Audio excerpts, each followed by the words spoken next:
So hello everyone, this is me Shreyas Kushwaha, your science educator. इस channel पे मैं आपको साइंस पढ़ाऊंगा। आज से इस चैनल पे हम साइंस के लिए वन शॉट सीरीज स्टार्ट कर रहे हैं, जिसमें हम एक एक करके बायो फिजिक्स केमिस्ट्री को साथ लेके चलते हुए डिटेल वन शॉट के थ्रू पूरा सिलेबस कवर करेंगे, पूरे कंप्लीट डिटेल में। इस सीरीज़ में आज हम पहला chapter chemical reactions and equation start करने जा रहे हैं। बिना टाइम वेस्ट के चलो स्टार्ट करते हैं। बेसिकली पढ़ेंगे, ज़्यादा इधर उधर की नौटंकी नहीं करनी है। कम टाइम में ज़्यादा से ज़्यादा कंटेंट देने का मैं ट्राई करूँगा। ठीक है, चलो स्टार्ट करते हैं। पहला चैप्टर है अपना केमिकल रिएक्शंस एंड इक्वेशन। इसमें पहला जो टॉपिक आता है वो आता है फिजिकल एंड केमिकल चेंजेस का। फिजिकल चेंजेस की स्पेलिंग देखो थोड़ी सी गड़बड़ हो गई है, ध्यान दे देना। फिजिकल चेंजेस और केमिकल चेंजेस। फिजिकल चेंजेस वो होते हैं जिसमें कोई ज़्यादा रिएक्टेंट से कोई नया प्रोडक्ट नहीं मिलता है, बस स्टेट ऑफ मैटर चेंज होता है। बेसिकली क्लास 9 का पहला चैप्टर जो था उसमें हमने स्टेट्स ऑफ मैटर के बारे में पढ़ा था। तो वो रिएक्शन जिसमें सिर्फ matter, state of matter change होता है, कोई नया सब्सटेंस नहीं फॉर्म होता है, फिजिकल चेंजेस। इसका बेसिक बहुत ही क्लासिक सा एग्जांपल आता है आइस वाटर वेपर वाला। आइस से वाटर बनता है, वाटर से वेपर बनता है। अगर आइस को हीट करोगे तो वाटर बन जाता है, वाटर को हीट करोगे वेपर बन जाता है, वेपर को कूल करके वाटर बन जाता है। कोई नया प्रोडक्ट फॉर्म नहीं हो रहा है। वाटर की प्रॉपर्टीज़, आइस की प्रॉपर्टीज़, वेपर की प्रॉपर्टीज़ सेम पानी जैसी ही हैं, बस टेम्परेचर अलग अलग है तो अलग अलग फॉर्म में एग्जिस्ट कर रहा है। उसके अपोजिट में केमिकल चेंजेस में आए तो उसमें जिस रिएक्शन के में एक नए अलग प्रोडक्ट से कोई अलग सब्सटेंस से, अलग रिएक्टेंट से कुछ अलग टाइप का प्रोडक्ट मिल रहा है with different physical and chemical properties, उसको केमिकल चेंजेस कहते हैं। दूध को जमा दिया, दही बन गया। रस्टिंग ऑफ आयरन, लोहे का अगर आप देखोगे सामान कभी खुले में छोड़ दो उस पर जंग लग जाती है, रस्टिंग ऑफ आयरन। ये सारे जो एग्जांपल्स हैं ये आपके केमिकल रिएक्शंस में आते हैं। फिजिकल चेंजेस रिवर्सिबल होता है, केमिकल चेंजेस इरिवर्सिबल होता है। फिजिकल चेंजेस टेम्पररी और केमिकल चेंजेस परमानेंट। ये डिफरेंस है, याद रखो। देखो, जैसे आइस से वाटर बनाया, आइस को हीट किया तो वाटर बना। अगर वाटर को वापस से कूल करेंगे तो आइस बन जाएगा। रिवर्सिबल है, आइस से वाटर, वाटर से आइस, आइस से वाटर, वाटर से आइस, वाटर से वेपर्स, वेपर से वाटर। टेम्पररी है, अगेन समझ सकते हो। इरिवर्सिबल है, केमिकल चेंजेस इरिवर्सिबल है। मिल्क से कर्ड बना, मिल्क अगर एक बार दूध से दही बना लियो तो दही से वापस दूध बनाना पॉसिबल नहीं है। ठीक है, लोहे पे जंग लग जाए तो उस जंग से वापस अपना लोहा हम ऑप्टेन नहीं कर सकते। ये सारे इरिवर्सिबल हैं और परमानेंट हैं। ठीक है, physical and chemical changes clear हुआ।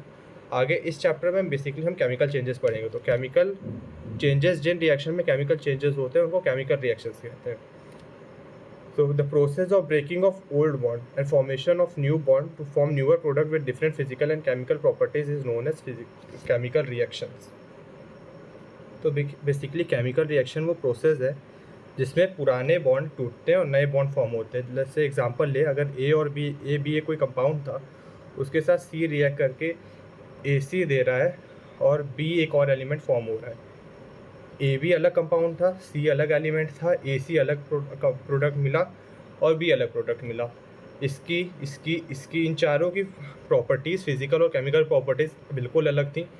B रिएक्ट करके AC दिया, B दिया, अलग प्रोडक्ट्स, अलग रिएक्टेंट से अलग टाइप का प्रोडक्ट मिला है। ठीक है, तो बेसिकली इसी को केमिकल रिएक्शन कहते हैं। एग्जांपल, कुछ हाइड्रोजन और ऑक्सीजन मिलके H2 + O2 मिलके पानी देते हैं, ये एक टाइप का केमिकल रिएक्शन है।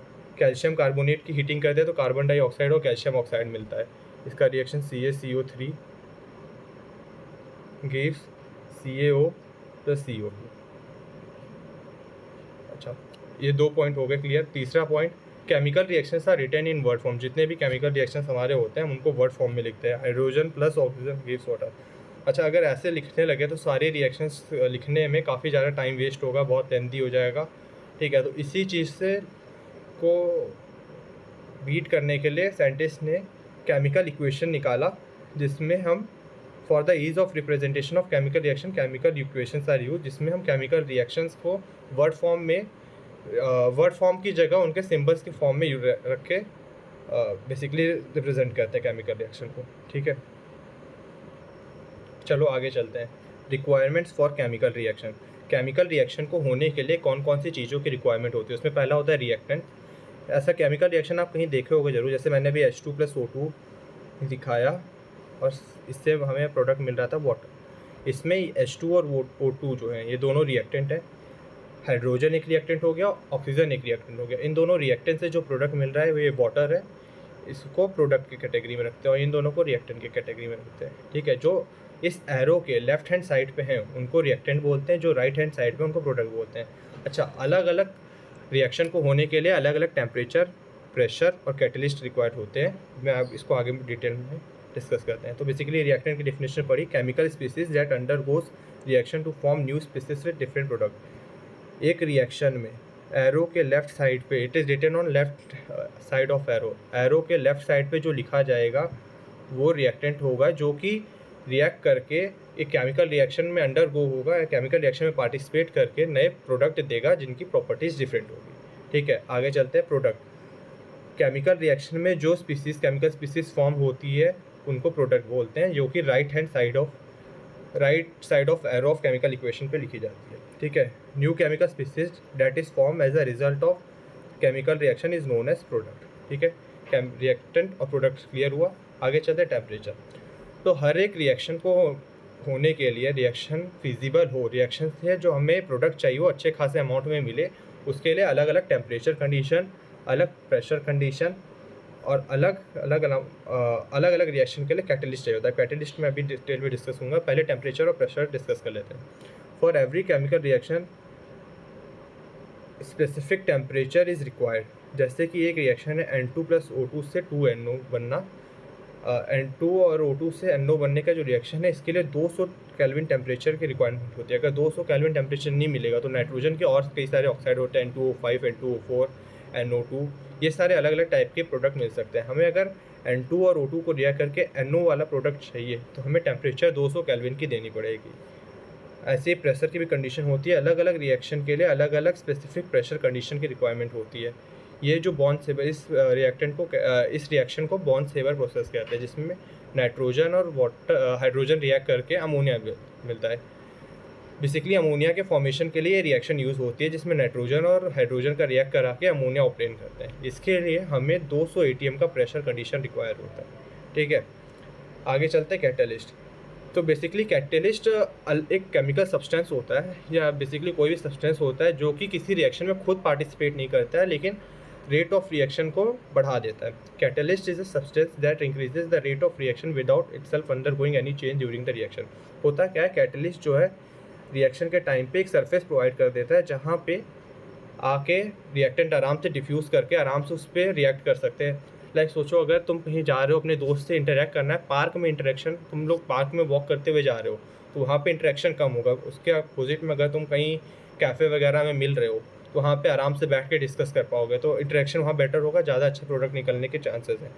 अगर प्रोडक्ट इन द सेंस कि आपके बीच में रिलेशनशिप आपके अच्छे बनने के चांसेस है। अगर वही आप पार्क में जा रहे हो तो ऐसे हाई हेलो हो गया तो बेसिकली वहाँ पे कम चांसेस होते हैं कि तुमको प्रोडक्ट मिलेगा अच्छे अमाउंट में। वही काम कैटलिस्ट करता है। कैटलिस्ट बेसिकली कैफ़े का काम कर रहा है। ठीक है, समझ पा रहे हो? अगर जैसे पार्क में जा रहे थे, नॉर्मल रिएक्शन हो रही थी तो वहाँ पे कम अमाउंट में प्रोडक्ट मिल रहा था, लेकिन अगर हमने कैटलिस्ट दे दिया, जैसे कि बॉन्ड सेवर प्रोसेस जो बताया मैंने, ये नाइट्रोजन और हाइड्रोजन से अमोनिया मिलने का प्रोसेस, ये इस कंपाउंड को अमोनिया कहते हैं। ठीक है, इस प्रोसेस में आयरन कैटलिस्ट होता है, जो कि होता क्या, आयरन के सरफेस के ऊपर नाइट्रोजन और हाइड्रोजन आके डिफ्यूज़ करते हैं और दोनों मिल के अमोनिया नाम का प्रोडक्ट बना देते हैं। ठीक है, तो कैटलिस्ट खुद रिएक्शन में पार्टिसिपेट नहीं कर रहा है लेकिन एक सरफेस प्रोवाइड कर रहा है जिसके ऊपर नाइट्रोजन और हाइड्रोजन डिफ्यूज़ करके प्रोडक्ट बनाएंगे तो बेटर अमाउंट ऑफ प्रोडक्ट मिलेगा। ठीक है, क्लियर हुआ? चलो आगे बढ़ते हैं। केमिकल रिएक्शंस की कैरेक्टरिस्टिक्स क्या होती है, ये एनसीईआरटी में एज इट इज़ मेंशन है। ये 5 पॉइंट बहुत इंपॉर्टेंट है, याद रखना है। केमिकल रिएक्शन में पहचानेंगे कैसे कि कोई केमिकल रिएक्शन हुआ है, टेक प्लेस किया है, तो उसके लिए 5 इंपॉर्टेंट प्रॉपर्टीज़। पहला, इवोल्यूशन ऑफ गैस। कोई भी केमिकल रिएक्शन होगा तो केमिकल रिएक्शन में या तो इवोल्यूशन ऑफ गैस दिखेगा या formation of precipitate, change in temperature, change in state of matter, change in colour. ये 5 अगर कहीं चेंजेस दिख जाए तो समझ जाना केमिकल रिएक्शन हो रहा है। अब ज़रूरी नहीं एक ही रिएक्शन में सब कुछ मिले, लेकिन अगर ये सारी चीज़ें रिएक्शन में मिल रही हैं तो केमिकल रिएक्शन हो सकता है। अच्छा, जैसे एग्जांपल के तौर पे अगर आप HCl को के इलेक्ट्रोलिसिस कराते हो तो यहाँ पे आपको H2 और Cl2 मिलता है, इसमें Cl2 गैस होता है। इवोल्यूशन ऑफ गैस का एग्जांपल हो गया। अगर कुछ एग्जांपल आते हैं फॉर्मेशन ऑफ प्रेसिपिटेट का, आगे पढ़ेंगे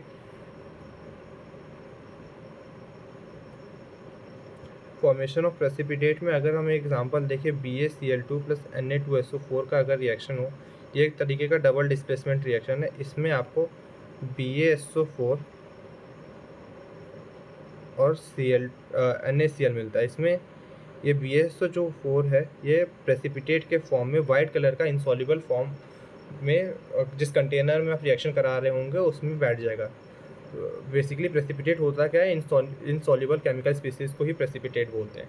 ठीक है, अगला चेंज इन टेम्परेचर। किसी दो तरीके से इसमें बेसिकली हम रिएक्शन को डिफाइन कर देते हैं, एक्सोथर्मिक और एंडोथर्मिक। जिस रिएक्शन में हीट एब्जॉर्ब होगी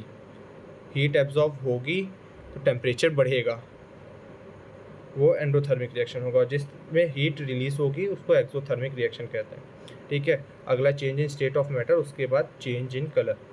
इसमें एक एग्जांपल आता है अपना, ये डिस्प्लेसमेंट रिएक्शन का एग्जांपल है Fe प्लस CuSO4। अब आयरन जो है कॉपर से ज़्यादा रिएक्टिव मेटल है, ये आगे अभी और पढ़ेंगे डिटेल में। तो आयरन जो है कॉपर को डिस्प्लेस कर देगा और कुछ इस तरीके से रिएक्शन हो गया। तो ये बेसिकली पहले ब्लू कलर का सॉल्यूशन था, लेकिन जब इसमें आयरन ने कॉपर को डिस्प्लेस कर दिया तो फेरस FeSO4 फेरस सल्फेट मिला, जो कि ग्रीन कलर का कंपाउंड होता है। ठीक है, तो ये चेंज इन कलर का एग्जांपल होगा। तो बेसिकली 5 पॉइंट को एज इट इज़ याद रखो, evolution of gas, formation of precipitate, change in state of matter, change in temperature और चेंज इन कलर। ये 5 चीज़ें जहाँ दिखेंगी वो केमिकल रिएक्शन है। डायरेक्ट बोर्ड में 2 मार्क्स में या 3 मार्क्स में पूछ सकता है कि what are the characteristics of chemical reaction. ठीक है, चलो आगे चलते हैं। तो अभी केमिकल रिएक्शन हो गया, अब केमिकल इक्वेशन पे आते हैं। तो केमिकल इक्वेशन होता क्या है, it is a symbolic representation of chemical reaction. अभी मैंने आपको आगे पीछे बताया कि केमिकल रिएक्शंस जो होते हैं उनको हम वर्ड फॉर्म में लिखते हैं। ठीक है, तो होता क्या है, ऐसे हाइड्रोजन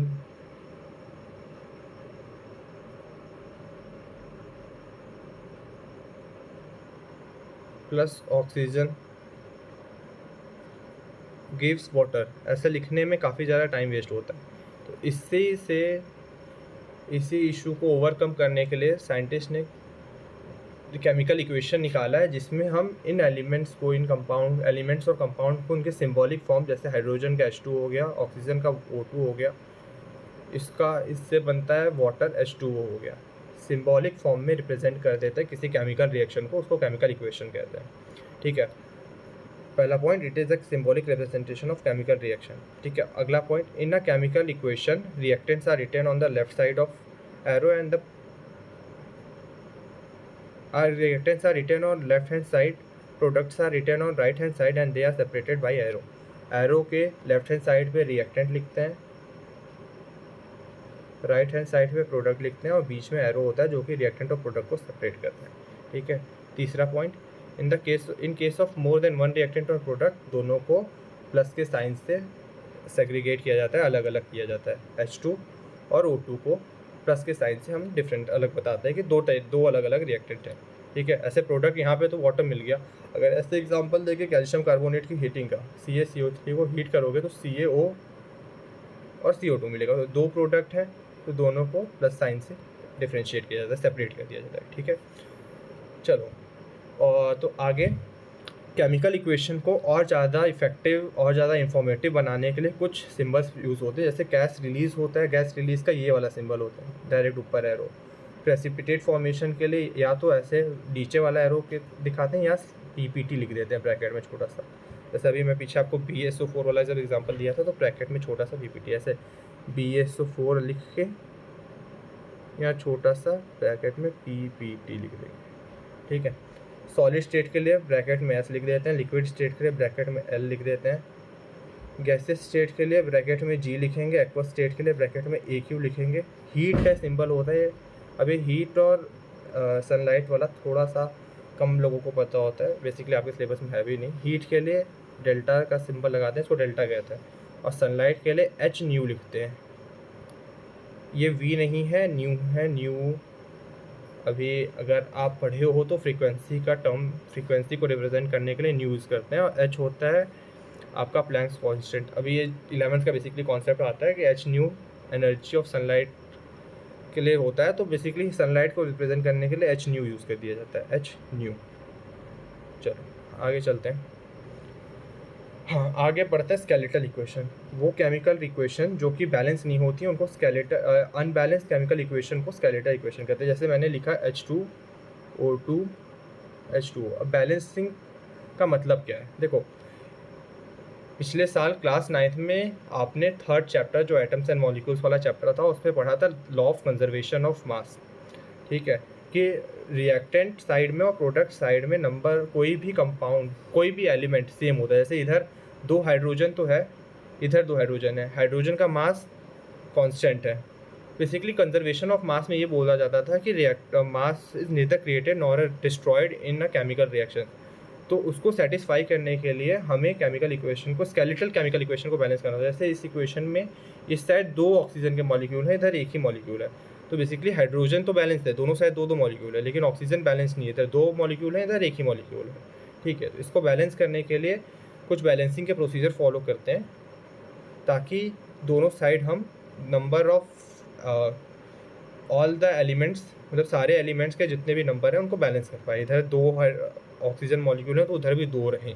ठीक है, तो need to balance the chemical equation मैंने बताया to satisfy the law of conservation of mass, that is mass is neither created not destroyed in a chemical reaction. चलो, तो बैलेंसिंग के लिए हमारे सिलेबस में हिट एंड ट्रायल वाला procedure है। अब आपकी एनसीईआरटी में ये दे रखा है एग्जांपल, मैं इसको आपको थोड़ा सा प्रोसीजर लिख के बताता हूँ कैसे करते हैं।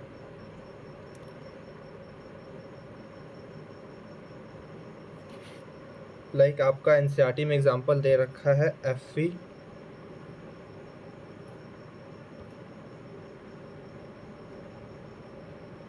Plus H2O gives Fe3O4 plus H2 plus H2O gives Fe3O4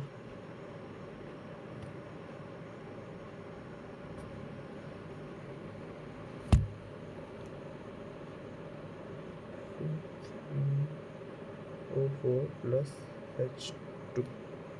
ठीक है, तो इसको बैलेंस करने के लिए अब देखो इस इक्वेशन में इस साइड देखोगे एक ही Fe है इधर, लेकिन 3 Fe मतलब आयरन। अगर आपको सिंबल्स याद हों तो हम अलग अलग एलिमेंट के लिए अलग अलग सिंबल यूज़ करते हैं। आयरन के लिए Fe यूज़ किया जाता है। तो रिएक्टेंट साइड में आयरन के एक ही मॉलिक्यूल है लेकिन प्रोडक्ट में 3 है। अच्छा, हाइड्रोजन देखें तो बैलेंस है, लेकिन ऑक्सीजन इधर एक ही मॉलिक्यूल है, इधर 4 मॉलिक्यूल है। इसको बैलेंस करने के लिए पहले एनसीईआरटी एक स्टेप बताती है जो कि बहुत इंपॉर्टेंट है। उसका रीज़न मैं बताता हूँ।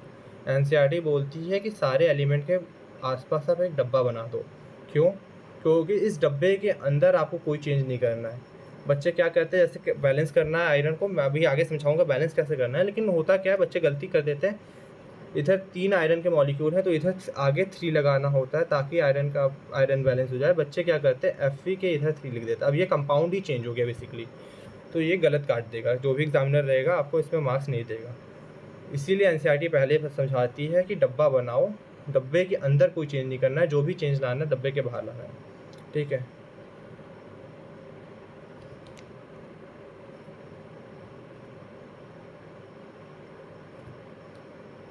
तो अभी देखते हैं iron plus water gives Fe3O4 और H2।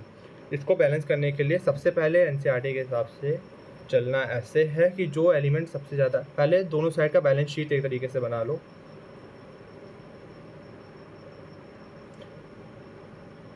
रिएक्टेंट साइड में इधर मैं लिख रहा हूँ रिएक्टेंट, इधर लिख रहा हूँ प्रोडक्ट। आयरन रिएक्टेंट में 1 है, प्रोडक्ट में 3 है। हाइड्रोजन 2 है। इधर ऑक्सीजन की बात करें तो 1 है, इधर 4 है। सबसे पहले उस एलिमेंट को बैलेंस करो जो कि सबसे कम या सबसे ज़्यादा है। जैसे इस साइड सबसे कम ऑक्सीजन है, इस साइड सबसे ज़्यादा ऑक्सीजन है। अगर हम बाहर 4 लगा दें इस डब्बे के बाहर, सेकेंड में कलर बदल लेता हूँ ताकि और बेटर समझ में आए। अगर मैं यहाँ बाहर 4 लगा दूँ तो पूरे कंपाउंड में 4 मल्टीप्लाई हो गया। तो इधर देखोगे तो 8 हाइड्रोजन हो गया, इधर 2 ही हाइड्रोजन है, लेकिन इधर भी 4 ऑक्सीजन हो गया, इधर भी 4 ऑक्सीजन। तो ऑक्सीजन बैलेंस हो गया, एक कंपाउंड अपना, एक एलिमेंट अपना बैलेंस हो गया। इधर 4 लगाने से इधर 8 हाइड्रोजन हो गए हैं, इधर 2 ही हाइड्रोजन। अगर हम यहाँ पे 4 लगा दें, 4 8 हाइड्रोजन इधर, 8 हाइड्रोजन इधर, हाइड्रोजन भी बैलेंस हो गया। बचा लास्ट में आयरन, यहाँ 3 लगा दो, आयरन भी बैलेंस। 3Fe + 4H2O गिव्स, यहाँ 1 लगा दे के छोड़ देंगे। बेसिकली यहाँ पे कुछ नहीं लिखना ज़रूरी नहीं है, लेकिन आप ये समझो कि यहाँ पे 1 ऑलरेडी प्रेजेंट है। क्वेश्चन में अगर कहीं कभी एग्जामिनर का मूड सटका, बेटर थोड़ा टफ क्वेश्चन बनाने को होगा, टफ क्या लॉजिकल क्वेश्चन रहेगा, यहाँ पे 1 रहता है पहले से, थोड़ा सा कंफ्यूज कर सकता है आपको। ठीक है, अच्छा हम 1-2 क्वेश्चन और करके इसको और बेटर तरीके से समझने का ट्राई करते हैं। लेट्स से एक एग्जांपल लेते हैं हम, अमोनिया का बॉन्ड सेवर साइकिल वाला ही लेते हैं। N2 + H2 gives NH3। ठीक है, अब इसको करने के लिए पहले ये देखो,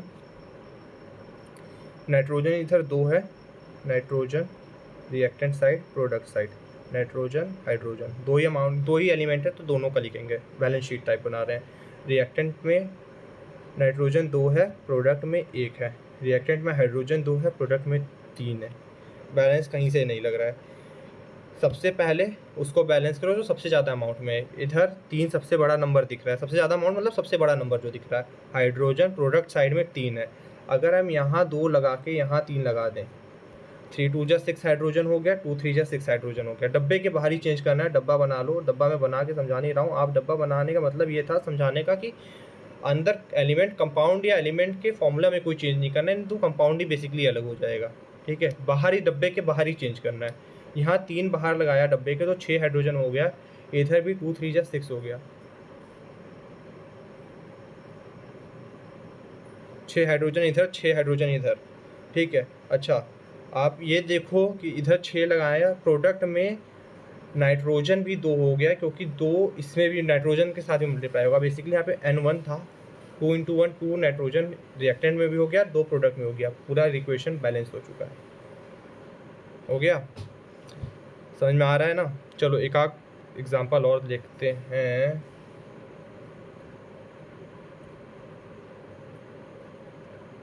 मैं आपको कराना चाहता हूँ, एक छोटा सा एग्जांपल और लेते हैं। पानी वाला H2 + O2 gives H2O। Reactant product hydrogen oxygen. Reactant में हाइड्रोजन 2 है, प्रोडक्ट में भी 2 है, ऑक्सीजन 2 है, इधर प्रोडक्ट में ऑक्सीजन 1 है। हाइड्रोजन बैलेंस है, ऑक्सीजन बैलेंस नहीं है, ऑक्सीजन इम्बैलेंस है। ठीक है, तो इस चीज़ में, इस रिएक्शन में पहले हाइड्रोजन के साथ छेड़खानी नहीं करनी है, क्योंकि हाइड्रोजन पहले ही बैलेंस दिख रहा है। ऑक्सीजन को बैलेंस करने के लिए पहले तो डब्बा बना लो। ऑक्सीजन इस साइड 2 है, ये अगर हम डब्बे के बाहर यहाँ 2 लगा दें तो पूरे फॉर्मूले से मल्टीप्लाई होगा। इधर 1 लगाते हैं, इधर 2 लगा देते हैं, 2 हाइड्रोजन 2 ऑक्सीजन इस साइड, 1 × 2 तो 2 ऑक्सीजन इस साइड। ऑक्सीजन बैलेंस हो गया अपना, 2 ऑक्सीजन, ये डब्बा है अपना, 2 ऑक्सीजन बैलेंस हो गया। लेकिन इस बैलेंसिंग के चक्कर में देखोगे तो हाइड्रोजन प्रोडक्ट साइड में 4 हो चुका है। तो अगर हम यहाँ पे लगा दें 2 बाहर इस डब्बे के, तो 4 हाइड्रोजन रिएक्टेंट में भी हो गया, 2 2 जा 4, 4 रिएक्टेंट में हाइड्रोजन, 2 2 जा 4, 4 प्रोडक्ट में हाइड्रोजन, 1 2 जा 2, 2 ऑक्सीजन रिएक्टेंट में, 2 2 जा 2 1 जा 2, तो 2 ऑक्सीजन प्रोडक्ट में, हाइड्रोजन भी बैलेंस, ऑक्सीजन भी बैलेंस, पूरा रिएक्शन बैलेंस है। ठीक है, एक एग्जांपल और करते हैं। किसका, इसका आपका एक्टिविटी 1.1 है, इसमें बेसिकली उसी का रिएक्शन लिखवा देता हूँ। Mg + O2 gives MgO। इसको बैलेंस करने के लिए रिएक्टेंट लिखो एक साइड प्रोडक्ट लिखो, इधर Mg लिख देते हैं। ऑक्सीजन, मैग्नीशियम और ऑक्सीजन 2 वो है अपने पास रिएक्टेंट। मैग्नीशियम इधर 1 है, इधर 1 है, बैलेंस है, कोई दिक्कत नहीं। ऑक्सीजन इधर 2 है, इधर 1 है। रिएक्टेंट में 2 ऑक्सीजन है, प्रोडक्ट में सिर्फ 1 ही ऑक्सीजन है।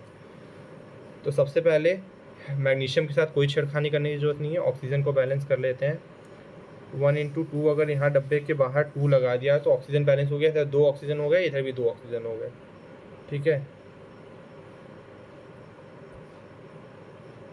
2 ऑक्सीजन इस रिएक्टेंट में भी, 2 ऑक्सीजन प्रोडक्ट में भी, लेकिन ऑक्सीजन को बैलेंस करने के चक्कर में हमने मैग्नीशियम को अनबैलेंस कर दिया है। प्रोडक्ट में 2 मैग्नीशियम हो चुके हैं। अगर हम यहाँ बाहर 2 लगा दें तो मैग्नीशियम भी बैलेंस हो गया, 2 मैग्नीशियम रिएक्टेंट में, 2 मैग्नीशियम प्रोडक्ट में, पूरा इक्वेशन बैलेंस हो चुका है।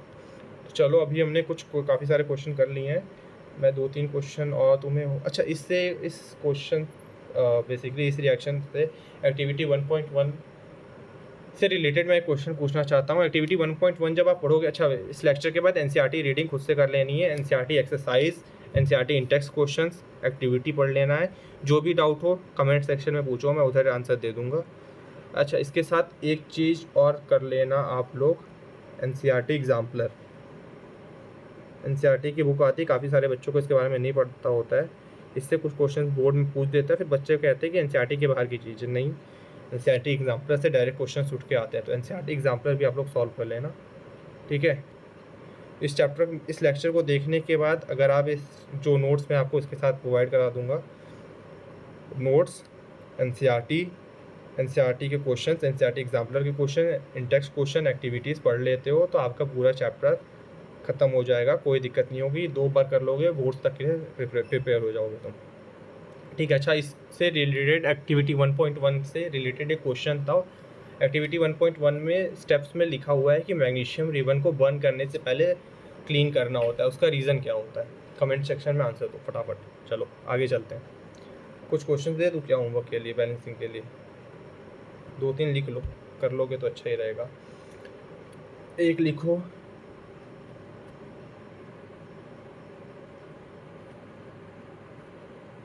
N2 plus O2 gives NO. Zn plus H2SO4 gives ZnSO4 plus H2, ठीक है। Al plus H2SO4 gives Al2SO4 whole thrice plus H2। 3 question है, बैलेंस करके आओ। आगे चलते हैं। इसका आंसर मुझे डिस्क्रिप्शन कमेंट बॉक्स में डाल दो, उधर मैं लाइक करूँगा, जिसका भी अच्छा होगा पिन किया जाएगा, जिसका तीनों आंसर सही होगा उसको पिन किया जाएगा। चलो आगे चलते हैं। तो अभी केमिकल रिएक्शन इक्वेशन की बेसिक बात हो गई। अब आगे हम पढ़ेंगे टाइप्स ऑफ केमिकल रिएक्शन। कितने टाइप के केमिकल रिएक्शन होते हैं आपके on the basis of breakage and formation of bond के बेसिस पे पढ़ते हैं। आपके सिलेबस के हिसाब से यही 5 है: combination reaction, decomposition reaction, displacement reaction, double displacement reaction और रिडॉक्स रिएक्शन, जिसमें रिडक्शन और ऑक्सीडेशन साइमल्टेनियसली होता है। ऑक्सीडेशन भी हो रहा होता है और रिडक्शन भी हो रहा होता है। पहले कॉम्बिनेशन रिएक्शन के बारे में पढ़ते हैं। जब 2 या 2 से ज़्यादा केमिकल रिएक्शन, अलग अलग केमिकल स्पीसीज़ कंबाइन करके एक सिंगल प्रोडक्ट देते हैं, उसको कहते हैं कॉम्बिनेशन रिएक्शन। एक एलिमेंट था ए, एक दूसरा एलिमेंट था बी, दोनों मिलके ए बी दे दिए, कॉम्बिनेशन रिएक्शन। कब से मैं चैप्टर के स्टार्टिंग से जो एग्जांपल कर रहा हूँ, H2 plus O2 gives H2। एक एलिमेंट था हाइड्रोजन, एक एलिमेंट था ऑक्सीजन, दोनों मिलके दे दी एक सिंगल प्रोडक्ट वाटर, ठीक है। When 2 or more chemical species react to form a single product, it is known as combination reaction। 2 या 2 से ज़्यादा भी हो सकता है, A plus B plus C से A B C ऐसे करके कोई कंपाउंड मिल गया। ये ऐसे ही मैंने एग्जांपल के लिए लिया है, इसका वास्तविकता से कोई संबंध नहीं है, ठीक है। चलो एग्जांपल, अच्छा ये एग्जांपल आपके एनसीईआरटी का है। कैल्शियम ऑक्साइड को जब आप वाटर के साथ मिक्स करते हो, अब ये आपका एक्सोथर्मिक रिएक्शन का भी डिफिनेशन आता है। एक्सोथर्मिक रिएक्शन भी यही चीज़ है, आगे बाद में एक्सोथर्मिक रिएक्शन भी मैंने एक्सप्लेन किया हुआ है। ये अगर आप कैल्शियम ऑक्साइड में वाटर डालोगे तो CaOH, कैल्शियम हाइड्रोक्साइड मिलता है। ये इसको स्लेक्ड लाइम कहते हैं और इस प्रोसेस को स्लेकिंग ऑफ लाइम कहते हैं। Calcium oxide reacts vigorously with water to form slaked lime, calcium hydroxide. एक कंपाउंड था कैल्शियम ऑक्साइड, दूसरा कंपाउंड था वाटर, दोनों मिलके कैल्शियम हाइड्रोक्साइड दूसरा कंपाउंड दिए। 2 केमिकल स्पीसीज रिएक्ट करके एक नई केमिकल स्पीसीज दी हैं। सिर्फ एक, 2 कंपाउंड रिएक्ट किए, एक प्रोडक्ट मिला, कॉम्बिनेशन रिएक्शन है। ठीक है, चलो आगे चलते हैं। डिकम्पोजिशन रिएक्शन, कॉम्बिनेशन रिएक्शन का उल्टा प्रोसेस, जिसमें एक रिएक्टेंट ब्रेक डाउन होकर 2 या 2 से ज़्यादा प्रोडक्ट देता है, उसको डिकम्पोजिशन रिएक्शन कहते हैं। Reaction in which single reactant breaks down to give more than one product is known as decomposition reaction. इसका एनसीईआरटी के हिसाब से भी एक एग्जांपल दिया है। कैल्शियम कार्बोनेट को जब आप हीट करते हो, अब ये एंडोथर्मिक रिएक्शन हो गया, जिसमें एनर्जी एब्जॉर्ब हो रही है, एंडोथर्मिक, अभी आगे पढ़ेंगे और डिटेल में। कैल्शियम कार्बोनेट को जब आप हीट करते हो तो आपको कैल्शियम ऑक्साइड और कार्बन डाइऑक्साइड मिलता है। कैल्शियम ऑक्साइड और कार्बन डाइऑक्साइड 2 प्रोडक्ट मिलते हैं। सिंगल रिएक्टेंट ब्रेक डाउन होके 2 या 2 से अधिक प्रोडक्ट देता है, उसको डिकम्पोजिशन रिएक्शन कहते हैं। आपके सिलेबस के हिसाब से 3 टाइप के डिकम्पोजिशन रिएक्शन पढ़ना है, thermal decomposition, photo decomposition, electrolytic decomposition. अभी तीनों के तीनों टाइप के डिकम्पोजिशन रिएक्शन जो है एंडोथर्मिक है। एंडोथर्मिक, एक्सोथर्मिक, अभी मैं बेसिक आइडिया दे दूँ। जिन भी रिएक्शन में एनर्जी दी जाती है, बाहर से हम एनर्जी देते हैं, उनको एंडोथर्मिक रिएक्शन कहते हैं। और जिस भी रिएक्शन में एनर्जी निकलती है, हीट निकलता है, heat is a form of energy, पढ़े ही हो गए, हीट निकलता है या एनर्जी निकलती है, उसको एक्सोथर्मिक रिएक्शन कहते हैं। ठीक है, तो थर्मल डिकम्पोजिशन में हम बाहर से एनर्जी हीट के फॉर्म में दे रहे हैं, फोटो डिकम्पोजिशन में बाहर से एनर्जी हम सनलाइट के फॉर्म में दे रहे हैं, इलेक्ट्रोलिटिक डिकम्पोजिशन में इलेक्ट्रिसिटी के फॉर्म में एनर्जी दे रहे हैं। तीनों रिएक्शन में एनर्जी हम दे रहे हैं, बाहर से अंदर डाल रहे हैं, एंडोथर्मिक रिएक्शन है तीनों के तीनों। ठीक है, अभी एक एक करके तीनों पढ़ते हैं। पहला है अपना thermal decomposition, decomposition in the presence of heat, जिसमें हम हीट के फॉर्म में एनर्जी देंगे। कैल्शियम कार्बोनेट को हीट करके कैल्शियम ऑक्साइड और कार्बन डाइऑक्साइड निकालना। अमोनिया बॉन्ड सेवर प्रोसेस जो था, नाइट्रोजन और हाइड्रोजन से अमोनिया बनाना, उसका उल्टा प्रोसेस, अमोनिया को हीट के प्रेजेंस में हीट देंगे बेसिकली, तो हाइड्रोजन और नाइट्रोजन में ब्रेक डाउन हो जाता है। ठीक है, ये भी एक तरीके का थर्मल डिकम्पोजिशन ही है। थर्मल डिकम्पोजिशन बार बार बोल रहा हूँ एंडोथर्मिक है, तीनों टाइप के डिकम्पोजिशन रिएक्शन एंडोथर्मिक में आते हैं। Photo decomposition, decomposition in the presence of sunlight, इसमें 2 आते हैं, AgBr, दोनों सिमिलर से रिएक्शन है। AgBr को इलेक्ट्रिसिटी दोगे, इलेक्ट्रिसिटी नहीं, सॉरी माय मिस्टेक, सनलाइट दोगे तो Ag + Br2 में टूटता है। ऐसे एक रिएक्शन होता है, इसका भाई है सगा, AgCl को अगर हीट दोगे, एनर्जी दोगे in the form of sunlight, तो Ag और Cl2 में टूटेगा। इन दोनों इक्वेशन को बैलेंस कर दो, नीचे बिना देखे, बिना इस चीज़ को देखे, बैलेंस करके इन दोनों इक्वेशन, रिएक्शन के इक्वेशंस को बैलेंस करके कमेंट बॉक्स में कमेंट करो। ठीक है, एक इम्पॉर्टेंट पॉइंट आता है कि ये जो 2 रिएक्शंस हैं, इनको ब्लैक एंड वाइट फोटोग्राफी में यूज़ करते हैं। एनसीईआरटी का पॉइंट है, इंपॉर्टेंट पॉइंट है, एमसीक्यू का, 1 मार्क्स का एमसीक्यू का बहुत इंपॉर्टेंट क्वेश्चन है। ये जो AgBr से Ag और Br2 और AgCl से Ag और Cl2 सनलाइट के प्रेजेंस में डिकम्पोज हो रहा है, इस रिएक्शन को हम ब्लैक एंड वाइट फोटोग्राफी में यूज़ करते हैं। ठीक है, चलो आगे चलते हैं। अगला electrolytic decomposition, decomposition that takes place in the presence of electricity, जो भी डिकम्पोजिशन हम इलेक्ट्रिसिटी के प्रेजेंस में करवाते हैं उसको इलेक्ट्रोलिटिक डिकम्पोजिशन कहते हैं। ऐसे वाटर का डिकम्पोजिशन होता है, H2 और O2 के फॉर्म में निकलता है वाटर। इसका एनसीईआरटी में एक्सरसाइज एक्टिविटी है, जिसमें पानी लेके उसमें कुछ drop of H2 sulphuric acid या हाइड्रोक्लोरिक एसिड ऐड करने को बोला है। अगेन एक इम्पॉर्टेंट क्वेश्चन कि ये सल्फ्यूरिक एसिड या हाइड्रोक्लोरिक एसिड को क्यों ऐड करने के लिए बोला गया है वाटर में। कमेंट बॉक्स में इन सब के आंसर देना है। आप लोग को नहीं पता है तो पूछो, मैं बता दूंगा उधर, बाकी आप खुद से सर्च करके दोगे तो आपके लिए बेटर होगा। अच्छा, मैं बता ही देता हूँ। बेसिकली होता क्या है, वाटर में सल्फ्यूरिक एसिड और हाइड्रोक्लोरिक एसिड जब ऐड करते हैं तो वाटर आयनाइजेबल हो जाता है। ऐसे नॉर्मल में बीकर में जब वाटर है तो ये H+ और OH- के फॉर्म में इजीली ब्रेक नहीं हो पाता है। लेकिन अगर आप H2SO4 डाल दोगे तो कॉमन, आप 11th में पढ़ोगे, कॉमन आयन इफेक्ट आता है, जिसकी वजह से H+ और OH- में ईजिली वाटर ब्रेक हो पाता है। इसलिए H2SO4 सल्फ्यूरिक एसिड और या फिर HCl यानी हाइड्रोक्लोरिक एसिड को ऐड करने के लिए बोला जाता है इस एक्टिविटी में। एक्टिविटी एनसीईआरटी पढ़नी है, बार बार बोल रहा हूँ, एक्टिविटी पढ़ लेना।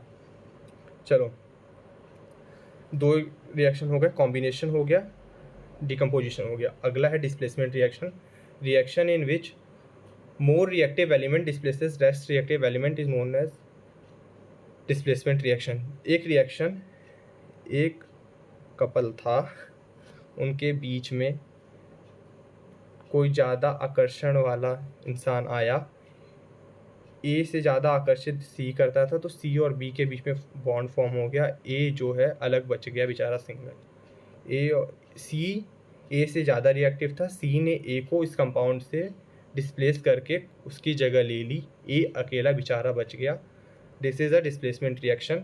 इसका एक एग्जांपल अभी मैंने आगे पीछे भी कराया था, Fe और CuSO4 कॉपर सल्फेट और आयरन को जब रिएक्ट कराते हैं, कॉपर सल्फेट ब्लू कलर से आयरन सल्फेट फेरस सल्फेट का ग्रीन कलर बन जाता है और कॉपर निकल जाता है। ठीक है, कैरेक्टरिस्टिक्स ऑफ केमिकल रिएक्शंस में चेंज इन कलर वाले टॉपिक में मैंने ये कराया है, अगर आपको याद हो तो। अगर आप सोए नहीं हो, आप पढ़ रहे हो ध्यान से, तो उसका एक और एग्जांपल है, अगर जिंक को कॉपर सल्फेट के साथ रिएक्ट किया जाए, कॉपर सल्फेट का कलर ब्लू है, जिंक रिएक्ट करता है तो ZnSO4 कलरलेस, ZnSO4 और कॉपर देता है। जिंक कॉपर को डिस्प्लेस कर दिया है, ZnSO4 बनाया है और कॉपर बनाया है। ZnSO4 कलरलेस होता है, कलरलेस लिक्विड सॉल्यूशन मिल जाता है, साथ में कॉपर मिल जाता है आपको। इसके लिए भी एक्टिविटी आपकी एनसीईआरटी में दे रखी है, एक्टिविटी आपको खुद से पढ़नी है, समझ में आ जाएगा सब। चलो अगला पढ़ते हैं, डबल डिस्प्लेसमेंट रिएक्शन। हाँ, अगला आते हैं डबल डिस्प्लेसमेंट रिएक्शन पे। जिन रिएक्शन में आयंस एक्सचेंज होते हैं, अच्छा आपने अनायंस और कैटायंस पढ़ा होगा, दो कंपाउंड लेते हैं AB और CD। इसका कैटायनिक पार्ट AB, कैटायनिक यानी पॉजिटिव वाला पार्ट A है, नेगेटिव वाला पार्ट B है। इसका देखें तो पॉजिटिव वाला पार्ट C+ है, नेगेटिव वाला पार्ट D- है। A+D-, पहले हमारा कंपाउंड था AB यानी A+B- के साथ जुड़ा हुआ था, और CD जिसमें C+D- के साथ जुड़ा हुआ था। ठीक है, लेकिन अभी क्या हुआ, रिएक्शन दोनों के बीच में हुई, इसका पॉजिटिव वाला इसके नेगेटिव वाले के साथ मिल गया, इसका पॉजिटिव वाला इसके नेगेटिव वाले के साथ मिल गया, इसका पॉजिटिव वाला इसके नेगेटिव वाले के साथ मिल गया। इसको डबल डिस्प्लेसमेंट रिएक्शन कहते हैं, जिसमें आयंस का एक्सचेंज होता है। ठीक है, the reaction in which two compounds react by exchanging ions to form two new compound. दो कंपाउंड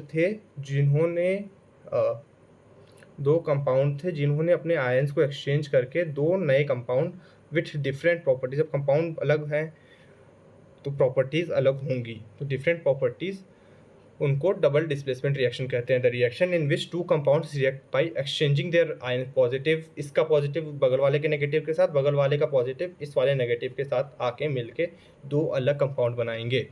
एग्जाम्पल वही अभी आपको मैंने प्रेसिपिटेशन रिएक्शन में जो दिया था वही है, BaCl2 + Na2SO4 रिएक्ट करके BaSO4 का प्रेसिपिटेट और NaCl बनाते हैं। चलो आगे चलते हैं, रिडॉक्स रिएक्शन पे आ रहे हैं। और रिडॉक्स रिएक्शन में देखो, रिडॉक्स नाम कहाँ से आता है, रिडॉक्स में RED का मतलब होता है रिडक्शन, OX का मतलब होता है ऑक्सीडेशन। तो पहले हम ऑक्सीडेशन के बारे में पढ़ते हैं। ऑक्सीडेशन में देखो, आपके हिसाब से आपके सिलेबस में ओल्ड कॉन्सेप्ट है, 11th में जाओगे तो न्यू कॉन्सेप्ट पढ़ना होता है जो ऑक्सीडेशन नंबर के बेसिस पे होता है। अभी ओल्ड कॉन्सेप्ट पढ़ते हैं। ऑक्सीडेशन कहते हैं गेन ऑफ ऑक्सीजन को। अच्छा, इसमें आपको ये लेके चलना है, ऑक्सीजन और हाइड्रोजन एक दूसरे के अपोजिट है, एंटागोनिस्टिक है।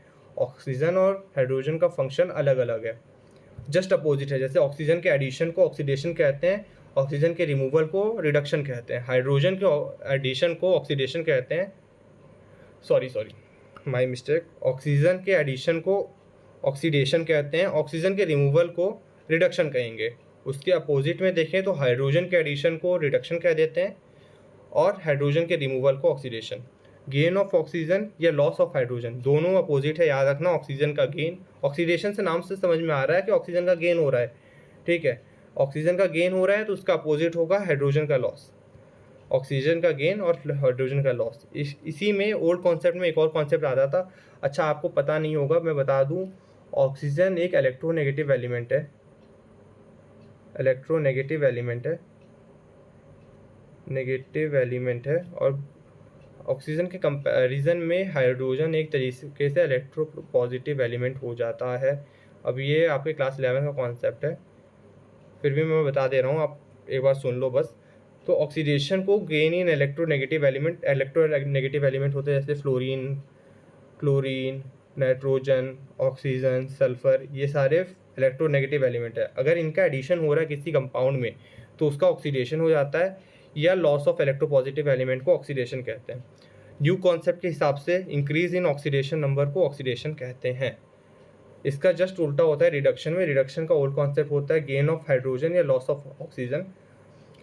रिडक्शन में फिर वही इलेक्ट्रोपॉजिटिव इलेक्ट्रोनेगेटिव के लिए हाइड्रोजन से रिलेट करोगे तो electropositive, gain of electropositive element को रिडक्शन कहते हैं, लॉस ऑफ इलेक्ट्रोनेगेटिव एलिमेंट को भी रिडक्शन कहते हैं। नया कॉन्सेप्ट देखें तो डिक्रीज इन ऑक्सीडेशन नंबर को रिडक्शन कहते हैं। रिडॉक्स रिएक्शन जिसमें रिडक्शन और ऑक्सीडेशन साइमल्टेनियसली हो रहा होता है, रिडक्शन भी हो रहा है उसी रिएक्शन में, ऑक्सीडेशन भी हो रहा है, उसको रिडॉक्स रिएक्शन कहते हैं। Reaction in which reduction and oxidation takes place simultaneously is known as redox reaction. इसका एग्जांपल एनसीईआरटी का है, यहाँ पे छोटा सा लिखा है, मैं आपको थोड़ा सा अच्छे से लिख के दिखा देता हूँ। कॉपर ऑक्साइड है plus H2 gives Cu plus H2O।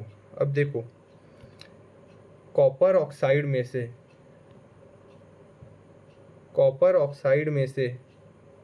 Cupric oxide में से ऑक्सीजन रिमूव हो गया है। देख पा रहे हो, समझ पा रहे हो, फील कर पा रहे हो? ये कंपाउंड था क्यूप्रिक ऑक्साइड जिसमें से ऑक्सीजन रिमूव होकर इसके साथ ऐड हो गया। डिस्प्लेसमेंट रिएक्शन दिख रहा है, कॉपर में से ऑक्सीजन निकल के हाइड्रोजन के साथ ऐड हो गया है। हाइड्रोजन ज़्यादा रिएक्टिव है कॉपर से, कॉपर को डिस्प्लेस करके ऑक्सीजन को अपने पास खींच के ले आया है। तो कॉपर में से ऑक्सीजन का रिमूवल हो गया तो कॉपर हो गया है रिड्यूस। हाइड्रोजन में ऑक्सीजन का एडिशन हो गया तो हाइड्रोजन हो गया ऑक्सीडाइज। एक ही रिएक्शन में रिडक्शन और ऑक्सीडेशन दोनों साथ में हो रहा है, इसलिए इसको रिडॉक्स रिएक्शन कहते हैं। Copper has lost oxygen, does it is reduced. Hydrogen has gained oxygen to form H2O, it is oxidized, together it is a redox reaction। समझ में आया? सारे कॉन्सेप्ट क्लियर हैं। रिडॉक्स रिएक्शन, जिस भी रिएक्शन में ऑक्सीडेशन और रिडक्शन साथ में होगा उसको रिडॉक्स रिएक्शन कहेंगे। एनसीईआरटी का इंपॉर्टेंट एग्जांपल है, एक्टिविटी है, इसको भी एनसीईआरटी से एक बार आप देख लीजिएगा। चलो आगे चलते हैं। एप्लीकेशन ऑफ, बस लास्ट टॉपिक आ गया अपने इस चैप्टर का, एप्लीकेशन ऑफ रिडॉक्स रिएक्शंस। दो एप्लीकेशन आते हैं, कोरोजन और रेंसिडिटी। फटाफट इनको भी देख लेते हैं। चलो कोरोजन के बारे में पढ़ते हैं। जब भी when a metal is attacked by substance around it such as moisture, acid, air etcetera, it is destroyed and said to be corroded, then the process is known as corrosion। आपने देखा होगा जब रस्टिंग ऑफ आयरन का जैसे example लेते हैं हम, तो जब लोहे के टुकड़े को आप नॉर्मल हवा में छोड़ दो, नॉर्मल इन्वायरमेंट में छोड़ दो, तो देखोगे उस पर जंग लग जाता है लाल रंग का। तो होता क्या, अगर ऐसी लोहे का जंग वाला एग्जांपल होता है। ऐसे अगर आप देखोगे कॉपर के अगर आपके घर में बर्तन है तो उसमें हरे रंग का ऐसा लेयर सा बन जाता है। सिल्वर की ज्वेलरी जो मम्मी लोग पहनती हैं उसमें भी ब्लैक कलर का कोरोजन, मतलब ब्लैक कलर का प्रोडक्ट बनता है, उसके ऊपर एक लेयर बन जाती है, उसको कोरोजन कहते हैं। कोरोजन होता क्या है, जब मेटल पे या तो एसिड का अटैक आ रहा है या तो मॉइस्चर की वजह से अटैक हो रहा है, मॉइस्चर का अटैक हो रहा है, एसिड, मॉइस्चर, एयर एक्सेट्रा, इन सब के अटैक की वजह से मेटल की सरफेस ख़राब हो जाती है। इस प्रोसेस को कोरोजन कहते हैं और मेटल को कहा जाता है कि वो कोरोड हो चुका है। एग्जाम्पल में जैसे रेड कलर, आयरन का red colour is known as rusting. Iron को खुले में छोड़ा तो उस पर रेड कलर बन जाता है, उसी को रस्टिंग कहते हैं। अगला corrosion of silver to give black colour, silver पे ब्लैक कलर की लेयर चढ़ती है, उसको टर्निशिंग कहता है। ये चीज़ है, ये तीनों एग्जांपल बहुत इंपॉर्टेंट है।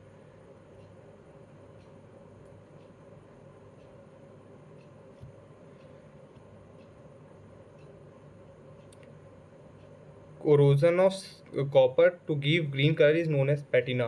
ग्रीन कलर, कॉपर पे ग्रीन कलर, याद करो। आयरन पे रेड कलर का रस्ट, कॉपर पे ग्रीन कलर का पैटिना, सिल्वर पे ब्लैक कलर का टर्निशिंग। इन तीनों को याद कर लेना, अच्छे से इंपॉर्टेंट प्रोसेस है। चलो आगे next application of redox reaction पे चलते हैं, रेंसिडिटी। अब रेंसिडिटी में होता क्या, अच्छा कभी आप अगर ध्यान दिए हो, गर्मी के मौसम में बेसिकली ज़्यादा होता है, अगर आप खुले में खाना छोड़ दो तो खाना ख़राब हो जाता है, उसमें से गंदी सी स्मेल आने लगती है, फाउल स्मेल जिसको कहते हैं। ठीक है, तो होता क्या रेंसिडिटी में, oxidation of food containing fats and oil by action of atmospheric air is known as rancidity. खाने में जो फैट होता है, ऑयल होता है, उसका एटमॉस्फेरिक एयर के प्रेजेंस में ऑक्सीडेशन हो जाता है, जिसकी वजह से खाने में फाउल स्मेल और टेस्ट आ जाता है। उसी प्रोसेस को रेंसिडिटी कहते हैं। खाना कहते हैं कि खाना रेंसिड हो गया अंग्रेजी में। हिंदी में तो बोल देते हैं ख़राब हो गया, नॉर्मली मेरे घर में भी यही बोल देते हैं कि ख़राब हो गया। इंग्लिश में अच्छी भाषा में सोफिस्टिकेटेड वे में बोलते हैं कि food has become rancid, foul smell, foul taste आ गया है। होता क्यों है? क्योंकि फैट्स और ऑयल का एटमॉस्फेरिक एयर के एक्शन की वजह से ऑक्सीडेशन हो जाता है, जिसकी वजह से खाना ख़राब हो जाता है। रेंसिडिटी को प्रिवेंट करने के लिए एंटीऑक्सीडेंट्स यूज़ होते हैं, जैसे कि नाइट्रोजन गैस, शुगर मम्मी लोग ऐड करती हैं, जैसे जेलीज बनती हैं या अचार बनते हैं उसमें सॉल्ट यूज़ होता है। ये सारे मीडियम होते हैं, इनको एंटीऑक्सीडेंट एक तरह से कहते हैं, जो कि खाने को लंबे टाइम तक प्रिजर्व करने के लिए यूज़फुल होते हैं। ठीक है, अब ये यहाँ पे अपना मेजर सारा टॉपिक ख़त्म हो गया है। दो इंपॉर्टेंट रिएक्शन, एक्सोथर्मिक और endothermic reactions on the basis of energy. जिस रिएक्शन में एनर्जी निकलेगी उसको एक्सोथर्मिक रिएक्शन कहते हैं, जिसमें हम एनर्जी अंदर देते हैं उसको एंडोथर्मिक रिएक्शन कहते हैं। और एक बार पॉइंट्स दिखा देता हूँ। Reaction in which energy is released, अगर जैसे कोयले को जलाने का एग्जांपल ले लो, गर्मी में हाथ तापते हैं, वैसे अब तो इलेक्ट्रिक हीटर आने लगे हैं। पहले के ज़माने में लकड़ी को जलाते थे, तो लकड़ी को जलाते थे, इनिशिएट करते थे, बस थोड़ा सा उसको चिंगारी देते थे, हल्का सा आग देते थे, उसके बाद वो लकड़ी जल के हमें एनर्जी देती थी। ऐसे कोयले को जला के एनर्जी निकलती थी उससे। कोयले को जला के ही दो फॉर्म में एनर्जी निकलती है, हीट और लाइट के फॉर्म में। तो होता क्या, अगर कोयले को जलाया तो उससे एनर्जी निकली, जिस प्रोसेस में एनर्जी निकल रही है हीट के फॉर्म में, लाइट के फॉर्म में, और भी अलग अलग हीट एनर्जी के जो फॉर्म्स हैं उसमें एनर्जी निकल रही है, तो उसको एक्सोथर्मिक रिएक्शन कहते हैं। इसके अपोजिट में एंडोथर्मिक रिएक्शन, जिसमें एनर्जी एब्जॉर्ब होती है, is known as endothermic reaction. जैसे कि कैल्शियम कार्बोनेट की हीटिंग को, या तीनों टाइप के जो डिकम्पोजिशन रिएक्शन मैंने बताया, photo decomposition, electrolytic decomposition, thermal decomposition, तीनों में अलग अलग फॉर्म में हम एनर्जी को बाहर से दे रहे हैं, तो तीनों एक तरीके से एंडोथर्मिक रिएक्शन है। ठीक है, चलो यहाँ पे अपना चैप्टर होता है कंप्लीट। मैं बोलना चाहूँगा थैंक यू, आप यहाँ पे आए, हमारी बातें सुनी। चलो जाते जाते थैंक यू। जाते जाते हमारे चैनल को कर देना लाइक, इस वीडियो को कर देना लाइक, चैनल को कर देना सब्सक्राइब, और अपने दोस्तों के साथ शेयर भी कर दो भैया।